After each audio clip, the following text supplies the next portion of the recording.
Jeigu nežinai istorijos, ateik, parduosim knygelę.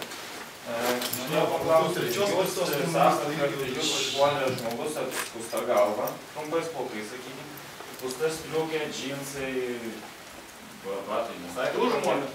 Taip, du žmonės, sakykime, jie yra vienodai apsirengę ir jie, jūs sakot, buvo neonacijų, ne? Tai neonacis yra turbūt ir rasistas. Jūs sakot, kad jūs labai prieš smurtą ir panašiai, tačiau aš, sakykime, irgi vaikštau trumpai apsikirpęs, man tai yra patogu, gražu. Mano striukė tikrai nėra aptempta, aš mėgstu džinsus ir turbūt aš irgi būsiu traktuojamas kaip neonacis, rasistas, fašistas. Ir aš matau jūsų, kaip jūs esate labai prieš smurtą ir ženkliukus, jūs patys nešiojat, va, kovoti su kumščiu, tai čia matau irgi yra prieš smurtą, nes... Taip, aš esu pacifistas. Pacifistas ir nešiojat... Taip, ir nešiojame ženkliuką, kuris sako, kovok prieš rasizmą. Tai ir su kumščiu, tai čia yra... Smurtas yra solidarumo. Tai aš matau, kad čia irgi yra... Nėra čia jokios... Raginimas smurtauti.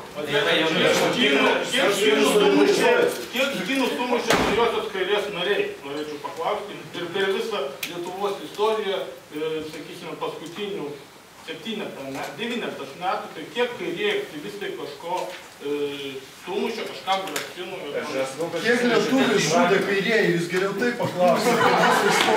Anarchijoj labai viskas aprašyta. Sudeginta būstinė, muštynės, dar kažkas. Policijos komisariatas. Kadangi antrą kartą to paties modelio klausimas. Aš norėčiau čia Jo, mes galvoju, kad reikia, ta prasme, valanda jau eina į pabaigą, tai... Gerai, apie tą klausimą. Minutėlė. Matot, aš tai žymiai daugiau atsakyčiau, jūs klausėte, Mergina klausė, ar galėjo tai būti kitos, tarkim, grupuotės atstovai. Tai mano atsakymas būtų labai trumpas, tai be abejo galėjo. Bet reikalas tas, kad tai, tos galimybės, kurias jūs keliate, kad tai galėjo būti ir neskusta galvė, ir jūs tai kažkodėl taip pateikite kaip faktą, kad tai galėjo būti neskusta galvė. Jūs matėte kaip faktą.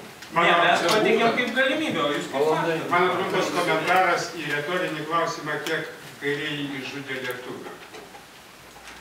Esu istorikas.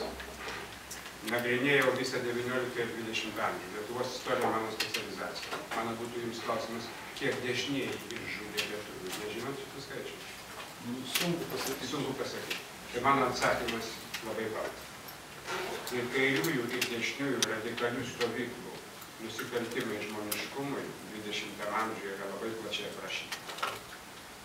Socialdemokratai ir demokratiniai kairieji, kaip ir krikščionys demokratai, ir demokratiniai dešinieji, kaip ir demokratiniai nacionalistai, nežudo žmonių. Ir jie yra visada prieš žudymą. Daugiausiai nacistai ir komunistai konclageriuose išžudė socialdemokratų. Mano tėvai socialdemokratai atsidūrė prie Laptevų jūros. Aš ten gimiau. Ir socialdemokratija Lietuvoje turi ilgas šaknis ir tradicijas. Ir jį dėja sugeba atskirti klausimą, kas kiek žudė ne tautybių, o žmonių. Ar lietuvių žudė, ar rusą, ar žydą, ar lenką žudė žmogų.